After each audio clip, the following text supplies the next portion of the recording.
सुबह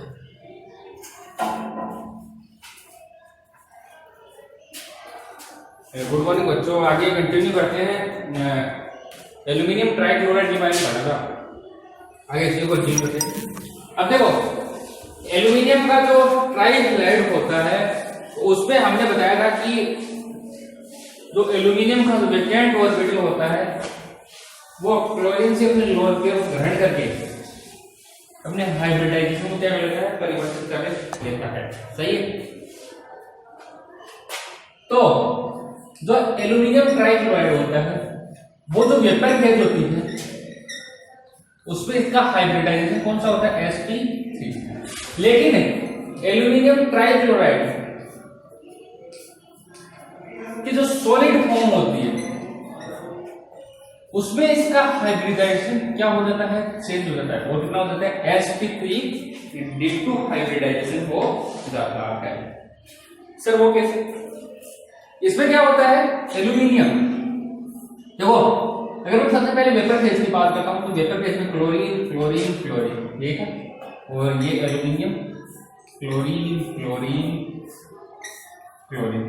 ये क्लोरीन अपने लोन पे कहां है, इसके पास वैकेंट ऑर्बिटल, इसके पास वैकेंट ऑर्बिटल, और एक कैसा सत्य बंध बनता है क्योंकि यहाँ इलेक्ट्रॉन को इसके ऑर्बिटल में क्या होता है, स्थानांतरण, और इससे क्या होता है, कोऑर्डिनेट बॉन्ड बनता है, और इसका जो हाइब्रिडाइजेशन होता है कौन सा होता है, sp3।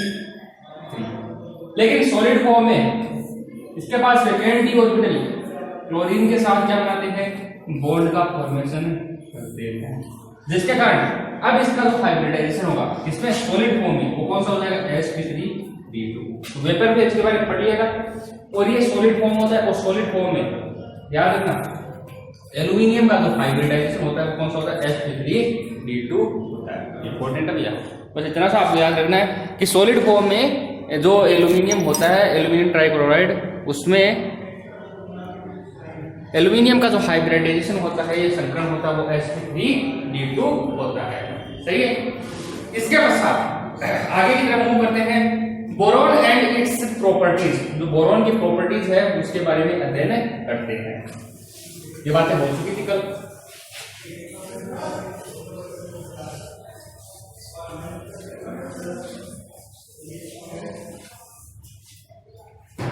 तो यार बोरॉन एंड इट्स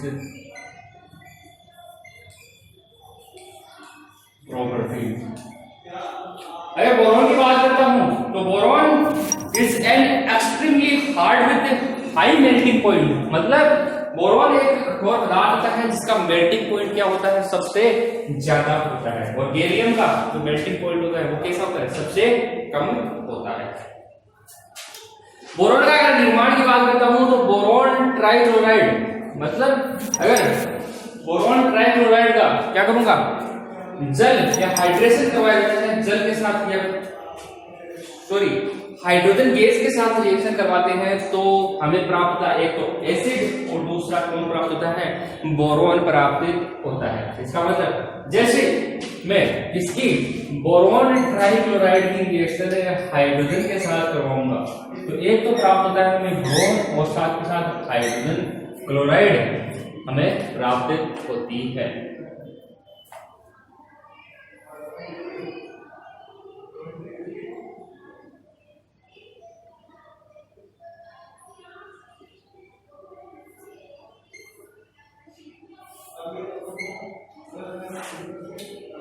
ये बोरॉन हमें प्राप्त होता है। सही है। तो बोरॉन ट्राइक्लोराइड होता है, इसकी नेचर कैसे होती है, वोलेटाइल। वोलेटाइल का मतलब होता है वाष्पशील प्रकृति प्रदर्शित करता है। और जैसे इसकी रिएक्शन हाइड्रोजन के साथ करवाता हूं तो हाइड्रोक्लोराइड और साथ के साथ हमें क्या प्राप्त होता है, बोरॉन प्राप्त होता है। तो बोरॉन का निर्माण की विधि सबसे पहले हमने देख ली। फिर जो बोरॉन होता है वो सॉलिड फॉर्म में बिग डॉलर के रूप में पाया जाता है। मतलब boron exist in solid form B12। ये आइसोहेड्रल यूनिट होती है। B12 की जो यूनिट होती है फॉर्म इन B12 आइसोहेड्रल स्ट्रक्चर। और B12 का मतलब हो गया कि बोरॉन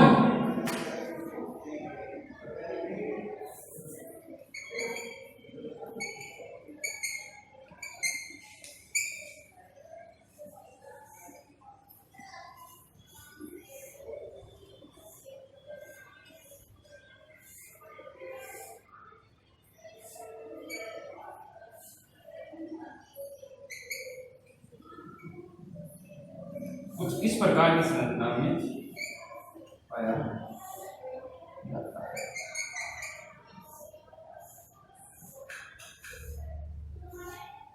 यह होती है इसकी स्ट्रक्चर, कुछ इस प्रकार की स्ट्रक्चर होती है बोरॉन की। और इसमें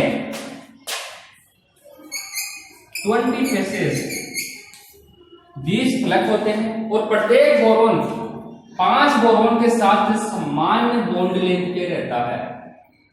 मतलब ये वाला बोरॉन इन 5 बोरॉन के साथ समान बॉन्ड लेंथ है और ये वाला बोरॉन इन 5 बोरॉन के साथ समान बॉन्ड लेंथ पे रहता है, बंध लंबाई पे रहता है।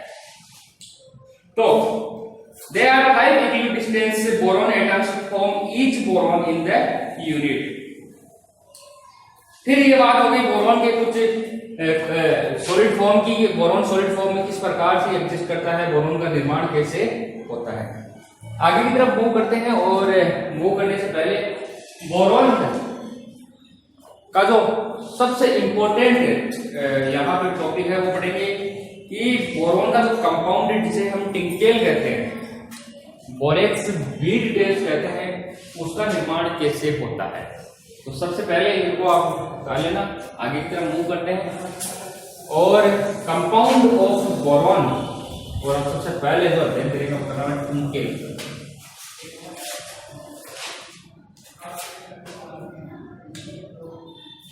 तो कंपाउंड ऑफ बोरॉन सही है और टिंकल सही। और ये इसको जो फॉर्मूला होता है टिंकल का वो होता है क्या, Na2 sodium B4 O7 dot 10H2। इस प्रकार के कंपाउंड में कौन एग्जिस्ट करता है, बोरॉन एग्जिस्ट करता है। ठीक है, इसे सर एक तरह से अलग तरीके से भी लिखा जा सकता है। अगर इसे ऐसे लिखता हूं, क्या है Na2 B4 O5 2H2O dot AH2 सही है।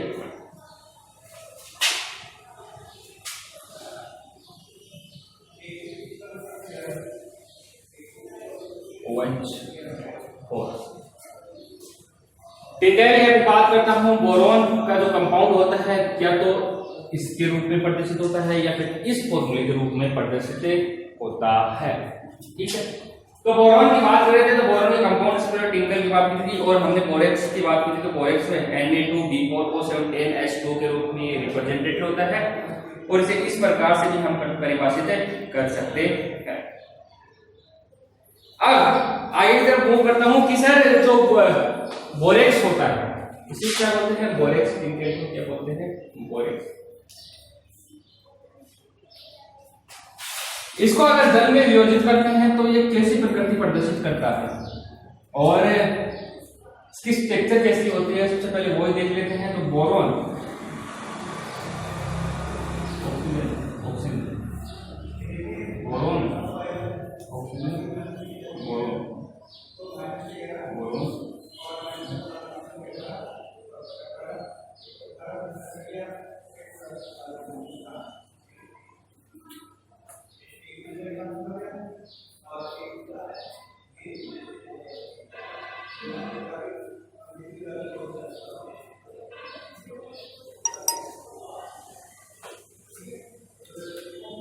ये बोरॉन की कुछ इस प्रकार की संरचना होती है और इसमें सोडियम 2 मॉलिक्यूल और डॉट H। ये बोरेक्स को रिप्रेजेंट करने का एक अलग तरीका होता है। इसमें बोरॉन का जो संकरण होता है वो 2 प्रकार का पाया जाता है। यहां पे बोरॉन sp3 हाइब्रिडाइजेशन में पाया जाता है और यहां पे बोरॉन sp2 हाइब्रिडाइजेशन में पाया जाता है। तो सबसे पहले कंपाउंड ऑफ बोरेक्स की बात करता हूं। टिपिकल बोलते हैं बोरेक्स Na2B4O7.10H2O इसका फॉर्मूला होता है। इसे रिप्रेजेंट करने का तरीका एक ऐसा भी होता है और ये इस प्रकार के कंपाउंड में एग्जिस्ट करता है। देखिए अब इसको आगे की तरफ मूव करता हूं। इस तरह अब इसको जल में घोलेंगे तो ये किस प्रकार का मीडियम बनाएगा, एल्काइल या फिर बात करता हूं एसिडिक। तो वह इसको जैसे ये छाप लेना एक बार।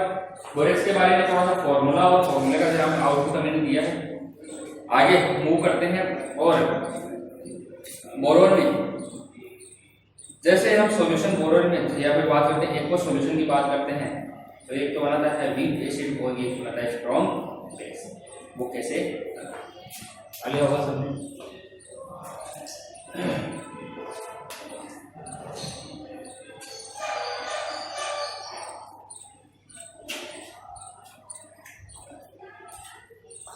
ठीक है,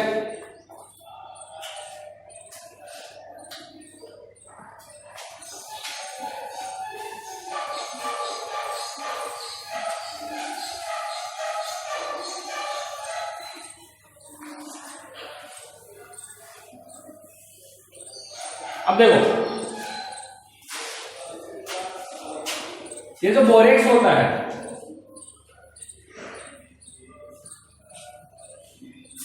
इसको जल में डिजोल्व करेंगे H2O में तो ये डिजोल्व होके एक तो बनाता है O2 बोरिक एसिड।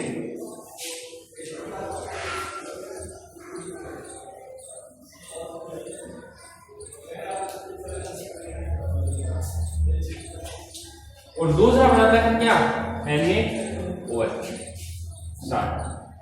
और तो बोरिक एसिड होता है वो यहां पे वीक एसिड की तरह व्यवहार करता है, जबकि जो NaOH होता है वो क्या होता है एक स्ट्रॉन्ग बेस प्रबल सार की भांति क्या करता है व्यवहार करता है। सर इसका मतलब ये हो गया कि जैसे ऑर्थोबोरिक एसिड की बात करता हूं या फिर बोरेक्स में जैसे जल को डिजोल्व किया जाता है तो यह जो मीडियम बनाता है वो कैसा बनाएगा बेसिक, क्योंकि यहाँ पे स्ट्रॉन्ग कौन है 4 है तो जो इसका मीडियम बनेगा वो कैसा बनेगा बेसिक। या फिर सारी मीडियम यहाँ पे हमें क्या होगा प्राप्त होगा। सही, आगे तक मूव करता हूं कि तो बोरेक्स बीड टेस्ट मतलब ये जो बोरॉन का कंपाउंड बनता है जो भी B2O3 बोरिक एनहाइड्रेट होता है वो डी ब्लॉक के NH2O के साथ एक रंग का प्रदर्शित करता है या फिर रंग का प्रदर्शन करता है। वो किस प्रकार से करता है वो सारी बातें यहाँ पे देखेंगे। तो यहाँ पे हमने सबसे पहले देखा था क्या कि बोरॉन का और बोरॉन का जो कंपाउंड होता है वो टिंकेल या फिर बोरेक्स के रूप में पाया जाता है जिसका फॉर्मूला Na2B4O710H2O होता है।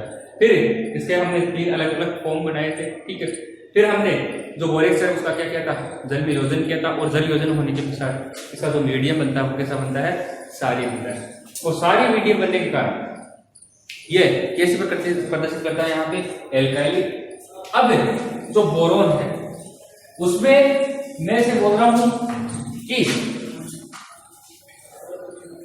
इसका एक टेस्ट आता है मतलब फ्रिक्शन होता है जिसे बोलते हैं बोरेक्स बीड टेस्ट। इंपॉर्टेंट है भैया, 11th की दृष्टि से बहुत ज्यादा इंपॉर्टेंट है।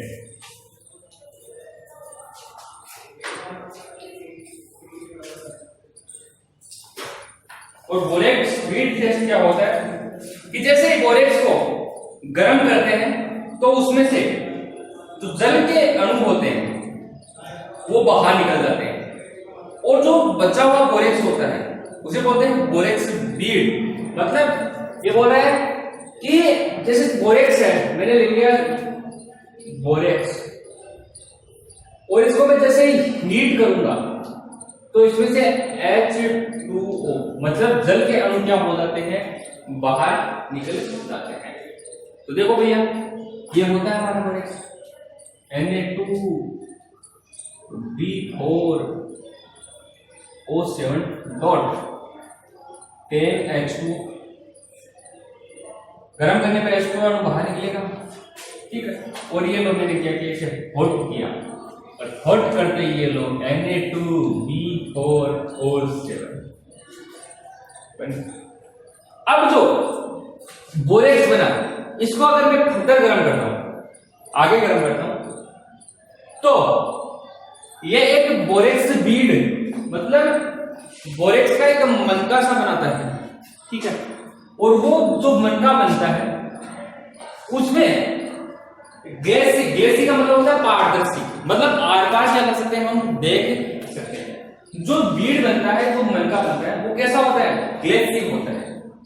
मतलब जैसे ही इसको गर्म करते हैं तो एक B2O3 इसे बोलते हैं बोरिक एनहाइड्राइड और सोडियम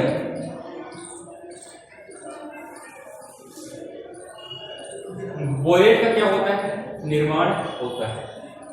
जैसे सुनिए आप, बोरेक्स को गर्म किया जाता है, तो बोरेक्स को गर्म करने के लिए एक तो बनता है क्या, बोरिक एनहाइड्राइड, और दूसरा बनता है सोडियम बोरेट। और सोडियम बोरेट मतलब NaBO2, इसे लिख रहा हूं, लिख तो रहा है, हाँ, सोडियम बोरेट। बोरिक एनहाइड्राइड और सोडियम बोरेट, इन दोनों को मिला के हम बोलते हैं क्या, बोरेक्स बीड कहा जाता, सही। इसका नाम होता है बोरिक एनहाइड्राइड, और ये होता है सोडियम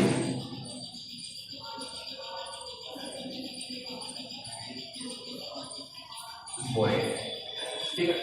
दोनों मिला के बोलते हैं क्या, बोरेक्स बीड बोलते हैं, ठीक है। अब जो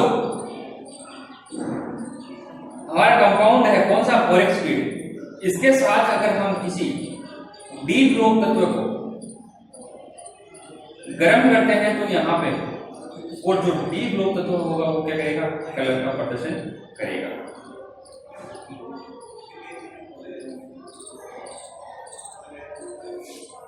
ठीक है, वो कैसे, ये मेरा इंपॉर्टेंट रिएक्शन है, तो छाप लेना अच्छे से।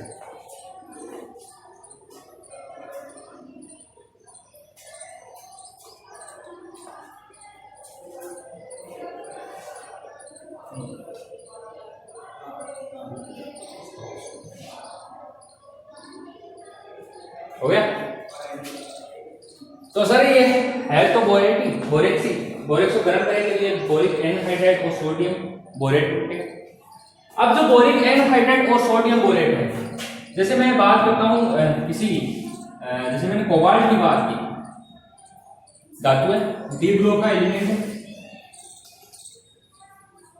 और इसको मैं बोरेक्स के साथ गर्म करता हूं, Na2B4O7, H2 तो वैसे भी साफ देखे तो गर्म होकर बाहर निकलता है, तो ये बोरिक एनहाइड्राइड बनाएगा। लेकिन अब की बार सोडियम का बोरेट नहीं बनाएगा, किसका बनाएगा, कोबाल्ट का बनाएगा। और यहां पे जैसे कोबाल्ट का बोरेट बनेगा तो ये जो बोरेक्स बीड है उसका जो फॉर्मेशन है वो मेटल से बोरेट हो गया। अरे भैया ये मेटल से डी ग्रुप, और इस बार जो बोरेट बनेगा वो सोडियम बोरेट नहीं बनेगा, डी ब्लॉक कोबाल्ट BO2 का कंपाउंड बनेगा। अब कोबाल्ट बोरेट बन चुका है और ये कोबाल्ट बोरेट होता है,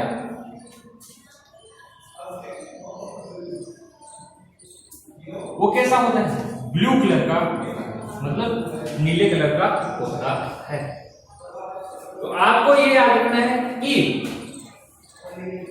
जो बोरेक्स होता है या बोरेन का जो बोरेक्स होता है या बीड होता है, बोरेक्स बीड होता है, इसको भैया ये सेम ही, इसको गर्म करने पे इसमें टूटता है, ठीक है। तो मैं इसको किसके साथ, कोबाल्ट के साथ जैसे ही गर्म कराता हूं तो हमें एक कोबाल्ट बोरेट नामक एक कंपाउंड मिलता है, जो कैसा होता है? ब्लू कलर का होता है। ये तो बोरेक्स से बीड प्राप्त होती है, ये बोरेक्स बीड होती है ग्लेसी ट्रांसपेरेंट, मतलब एक पारदर्शी सी दिखती है, मतलब आर पार हम देख सकते हैं।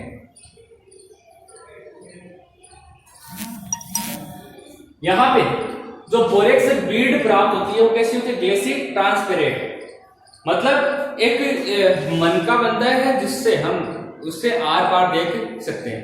और इस ग्लेसी ट्रांसपेरेंट के साथ कोई डी ब्लॉक तत्वों को गर्म किया जाता है तो हमें वहां पे कलर पे क्या होती है? पहचान होती है। यहाँ पे जैसे कोबाल्ट बोरेट है तो कैसे कलर का प्राप्त हो रहा है? कि ब्लू कलर का प्राप्त हो रहा है। तो इंपॉर्टेंट लाइन ये आती है कि यहाँ पे जो बोरॉन है उसका जो कंपाउंड है वो कैसा प्राप्त होता है? हमें बोरेक्स, और इसको हम जैसे हीट करते हैं तो हमें बोरेक्स बीड नामक एक मनका मिलता है और उसको क्या गैस से ट्रांसपेरेंट हो रहा था, और ये इसमें क्या क्या होते हैं? बोरिक एनहाइड्राइड और सोडियम बोरेट पाया जाता है। साथ ही साथ इसको डी ब्लॉक तत्वों के साथ जैसे ही हीट किया जाता है तो ये क्या करते हैं? रंग का प्रदर्शन करते। ये बात हो गई किसकी भैया? बोरेक्स बीड टेस्ट की बात होती है, सही। आगे अब मैं इसी बोरेक्स को अगर मैं बात करना चाहता हूं कि सर ये बोरेक्स किस प्रकार से जलीय अवस्था में एक एसिड की भांति व्यवहार करता है, तो मैंने शायद बोरिक एसिड के बारे में आपको बताया था कि जो H3BO3 होता है उसमें जो H+ आयन रिलीज होता है वो किसका? बोरिक एसिड का नहीं होता है, मतलब H3BO3 का नहीं होता है, किसका होता है? उस जल का होता है। इसी कारण से जो और तो बोरिक एसिड होता है वो कैसा होता है? एक एसिडिक प्रकृति प्रदर्शित करता है। इसको उतार लिया।